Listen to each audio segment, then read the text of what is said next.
এবং সেদিন এটা আল্লাহ পাকের মর্জি, ওরা আগেও মেনে নিতে পারতো, কিন্তু আল্লাহ পাক পাঞ্জাতন পাকের মর্তবা দেখাতে চাচ্ছেন মুবাহিলার ময়দানে।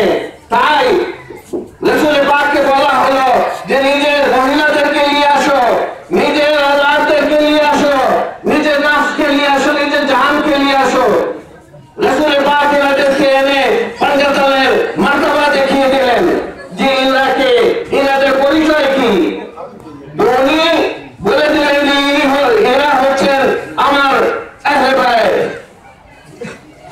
কিন্তু এখানে আমি এই বলে শেষ করবো যে নাজরানের যে পাদ্রী বিশাল ওনাদের মধ্যে যে ছিলেন, উনি আলকামা নাম ছিল এবং কাবায়ে নাজরান ওদের চার্চ ছিল, সেইখান থেকে এসেছিল।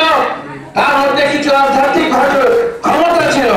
সে দূর থেকে যখন দেখলো এই 5 পবিত্র চেহারা, বললো যে খবরদার, তোমরা ইনাদের থেকে মুবাহিলায় যাবে না।